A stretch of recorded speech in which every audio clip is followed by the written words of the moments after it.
Welcome to the Hustle Wing podcast. Today, I'd like to welcome Bret Blakely, co-founder of OnCore Golf. Bret, thanks so much for being here with me today. You got it. Pleasure. Thanks for having me on. Let's just jump right in. I know what golf is, but what is OnCore Golf?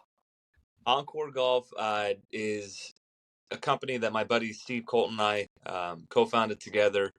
The whole idea in Genesis was to really create technology in the golf space that would make the game more enjoyable, help grow the game.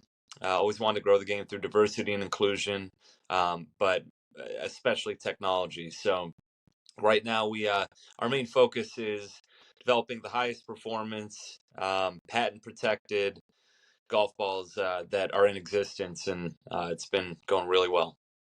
Yeah, I saw on the site it talked about how there was golf balls for different tiers of people, from beginner to intermediate and way advanced.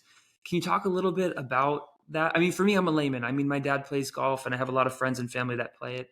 I've Yep. never been into it. I'm a hockey guy, so I'd rather hit that squashed golf ball, what we call the puck. No, I But love. talk to me about talk a little bit, to the extent that you can, about how the balls are designed differently and how you guys have that inclusion, because you've got people really advanced and you make products for people just joining like me. Yep. Yeah. So we actually created perimeter weighting in a golf ball. So in the golf industry, perimeter weighting was something that other areas of equipment used because they saw the benefits. So clubs started making perimeter weighted golf clubs. They started doing more perimeter weighting and putting. And we felt like, we had an engineer that felt like if we could somehow create perimeter weighting in a golf ball, that would help with one of the hardest things to do, which is keep it straight, keep it in a fairway. People hook and they slice, and that's because you're putting side spin when you miss hit the golf ball. That's causing it to hook and slice out of bounds. And perimeter weighting kind of acts like a figure skater when they go into a spin and they want to speed up. Arms and legs are inward; they're in tight. When they want to slow down, come to a stop, legs and arms go outward. So that's kind of the easiest way to explain what perimeter weighting does.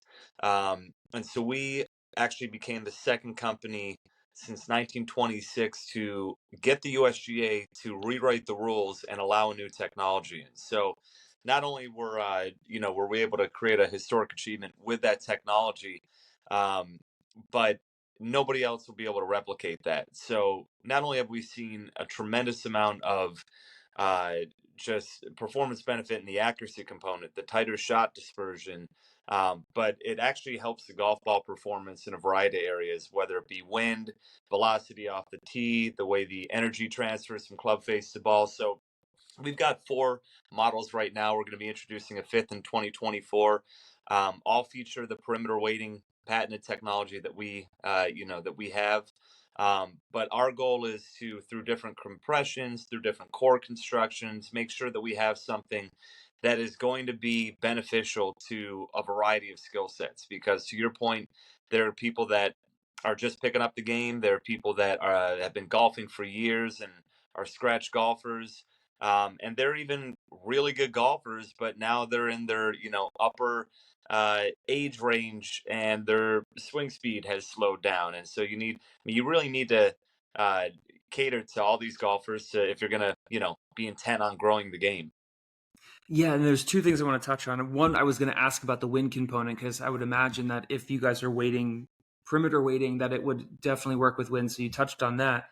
One thing, what does it feel like accomplishing your goal? I mean, you guys set in with the mission of transforming the game, opening the game up, and largely it sounds like you've done that. So just pausing for a second, what does it feel like to kind of, you're not maybe all the way there where you wanted to get, but how does it feel to check that off the list of transforming the game of golf? So I mean, I appreciate that. I would say we haven't accomplished our goal yet. We've done what we've done though, and the way we kind of look at businesses. There's never been one goal to obtain. It's constantly setting the next goal, which I think if we were to look at it from when we started the company, sure, our goal was to be the biggest golf ball company in the world and grow the game, and have everything that a successful business can afford you, and really create a dynasty within the golf space because it is such a hard industry to penetrate. That being said, you learn real quick how many difficulties there are in any industry. Anytime somebody decides to take the route of entrepreneurship, there's a ton of excitement, but I think there's always a lack of full appreciation of how many hurdles you're going to have to overcome. So we are constantly, creating new goals and constantly, moving forward to achieve those, and have accomplished a ton of goals. But there's going to be setbacks and losses that hurt just as bad, and that's part of, I think, the roller coaster. But I am super proud of what we've been able to do, partly from a standpoint of, golf is such a hard industry because with the golf ball space, because I mean it's been dominated by 5-6 billion-dollar brands for decades upon decades. I mean, everybody knows Titleist and TaylorMade and Callaway. Like, it's not an industry that allows for a lot of challenger brands. And what's I think I'm most proud of is the fact that we created something that even the billion-dollar brands never did. We battled the USGA and beat them, which none of the billion-dollar brands did, and we created a better golf ball than the billion-dollar brands did. And there have been dozens of other challenger brand golf ball companies that we have seen come into the industry, and they're out of business within a year, within 2 years, within 3 years, and we've been able to survive, thrive, and it's been really exciting. So I'm definitely proud of that, but we are going to continue to keep setting higher goals and hopefully achieving those. Well, that is an excellent segue into our next piece, which is, a lot of the people that are listening here, they're professionals that work either in contract roles or they're side gig people. I'm sure there's going to be some golfers here that are interested in trying out, these balls as well. But given the audience base, like, what challenges and what projects are you guys currently going through at OnCore where maybe this base of people who are in sales, they're in marketing, they're in software engineering, or they're maybe in, web design. Is there any, projects or challenges that you guys are working through where some of our professional network of side giggers could help you guys? Yeah. So we have, I mean, the golf balls are the main component of our business, but as I alluded to in the beginning, part of the goal was to disrupt the game of golf through technology in a variety of areas. And so that is everything. I mean, we've already developed a golf ball with essentially a computer inside, that's going to give data, uh, going to give you the same data you would get if you were going to a simulator, but now you can take the ball and hit it, actually on a golf course. We have a golf entertainment center like Top Golf, but our own version being built. We have artificial intelligence driven apps. So there are all these things under the OnCore umbrella that have to do with disruptive technology that aim to make the game of golf more fun. And part of the challenge is figuring out, which do we lean in more to first? What is the um, you know, kind of needs that we're going to have to bring new people on to help us with look like. One of the challenges, or not challenges, but projects we have coming up is we're going to be doing a brand refresh and elevation of the brand. So, looking for top tier and finding the right top tier talent that's going to be able to create that visual message, the verbal message, make sure it's all cohesive, and showing off what we're doing from a tech standpoint. Those are challenges, finding the right people, because everybody can give you a good pitch on what they can do for you, and but it's finding quality uh, quality people to for the marketing, especially like just with aesthetics and app development and things like, because that world is changing so quick. Algorithms on social media are changing so quick. So that's one of the areas that we're looking to enhance and improve upon. But there's also, I mean, engineers with some of our artificial intelligence apps, with our Genius Ball project. I'm sure there's a lot of people in your network that we might be able to find a home for with something that we're doing. So we're always, we love this opportunity because it's a great way to have people find us rather than us having to find them. And there's a lot of talent that isn't going to pop up number one on the Google search, but it's not for a lack of skill. It's for a lack of just exposure or opportunity so far. The two neat things about that model being flipped on its head is when people come to you, they're going to be passionate. So Right. people that do connect, and then the other piece is, I think there's more of an alignment, right? If you guys start out on a contract or a side gig basis, there's a high level of alignment in terms of that person being motivated to perform well, whether it's engineering, whether it's marketing, whether it's whatever, to have those performance metrics that back into their role, be more aligned versus just a standard W-2. So I, Right. I I hope that we're able to find you some of the right folks, and definitely some people, some customers, hopefully, that are interested in trying out some of these new products that you guys are creating. But with that, before we round out, talk to us a little bit about the story. You said you started the company, you co-founded it with your best friend. How did you end up here? Why specifically golf? Tell us a little bit about that. Yeah. So, grew up in Buffalo, New York, live here now still. But a little bit after college, there was not many marketing agencies at that time in Buffalo. Now it's undergone this huge resurgence. There's ad agencies and wonderful places I would have been happy to work at out of college. But I always kind of wanted to, try New York City out for a few years anyway. My brother had lived there for years. And so I was like, I'm going to go there for a few years and then I'll come back home. And so I sold my car and literally found a place online, an apartment, and 2 weeks later moved there. No job, nothing. Got my personal trainer license and trained guys on and women on Wall Street from like 4:30 a.m. until 1 p.m. And then would walk to the other side of Wall Street where I was doing law, uh, just a temp job at a law firm, organizing, filing, and stuff until about 7 p.m. And then after 6 months, I found a job through a headhunter working in international advertising, which is what I went to school for, or marketing and advertising. Meanwhile, I had met Steve Colton through a Buffalo connection and became good buddies with him. He was working at Deutsche Bank in finance, but he had played on the NYU golf team. So there's kind of the beginning where, all right, there's a guy with full golf background, and then there's me with full marketing background. And I also love sports, but I actually did not grow up playing golf. I played hockey, basketball, soccer, all those things. And December 2008, the job market tanked across the whole country.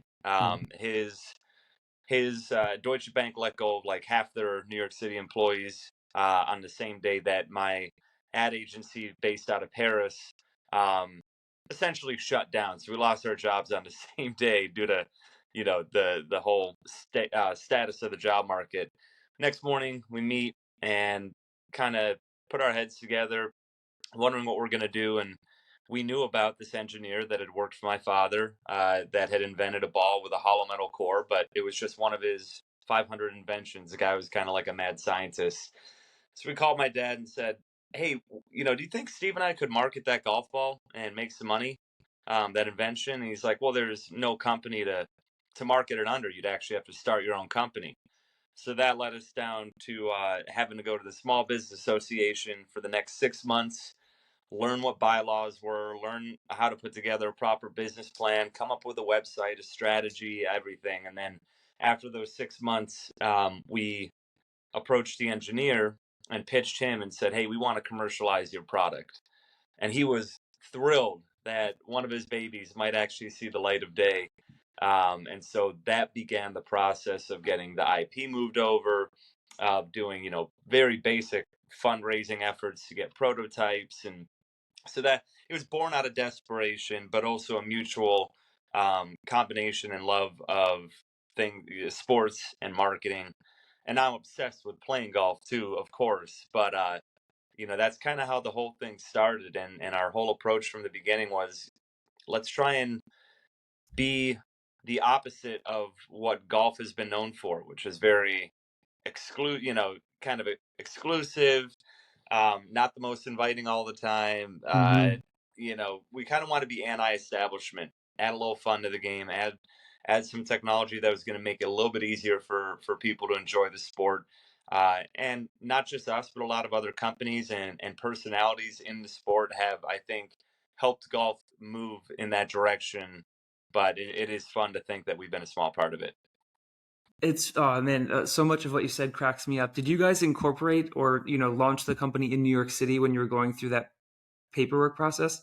So we named it, we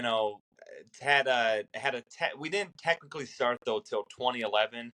So we actually Steve ended up moving, a couple years later to Buffalo because we knew there was no way we were going to be able to afford office Right. space in New York City anyway. And I was ready to go back to Buffalo anyway. So he came to Buffalo and we officially incorporated in March of 2011. I ask because we Okay. incorporated a company there, and I remember you had to do everything through Mother Albany. Everything had to go through Oh yeah. Albany, like, and I was just like, "What? This is so weird. This is like a coup." Was that? And then the last question I have before we part ways here is I lived in Fidei, so I spent a decent amount of time there. White Horse Tavern. Did you guys ever end up going to that? It was a junky little hole in the wall place by Battery Park, but there was that. Uh, that sounds really familiar because my second year there, I lived in Battery Park. I lived right at 41 River Terrace on Chambers.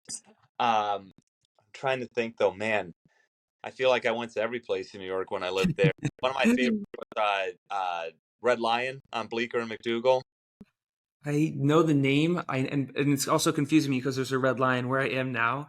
They But I had live can't see it. every night of the week, a new live music band every night of the week, which was awesome. It was like 2 blocks from the what was that comedy place, a Ha Ha Club or whatever it was. So I mean, there's just so many good spots. There's something to do every night of the week in New York for sure. Yeah, if you could afford it. But it's been an absolute pleasure, Brett. I hope that we have a large community of people listening. So I encourage folks to reach out again if they're potentially in the software engineering space. What else? What else did we cover? Uh, Engineering, videography, social, web development, design, graphic design, all that kind of stuff is going to be, we have a lot of projects coming up. So we've tried to keep it lean and mean, but, over the next 6 to 24 months, there's going to be a lot of new hires that we're going to be looking for. and then the last question I have is number one, where can people find you? But where can people find Encore, and where can they find the product? Can they just go to Dick's Sporting Goods and pick up a set of balls, or is it direct to consumer right now? Direct to consumer, and that's intentional. We may incorporate more of a hybrid model down the road, but direct consumer for us is where we felt like things were trending, years ago when we started, and that has been the case. Everyone loves the Amazon model. Um, so yeah, direct consumer at OnCore golf.com. And then my name, Brett, is, people can email me, Brett, BRET, at OnCoreGolf.com. But yeah, keep an eye out for us. Guarantee people if they are golfers, we have a ball that'll work for them. And I mean, I cannot even tell you how many people are like, this is better than a Pro V1. I'm like, Pro V1, come on. They're last year's news. So Well, it's awesome, Brett. Thank you so much for making the time, and it's been a pleasure speaking with you. pleasure. Yeah, thanks so much. I appreciate it.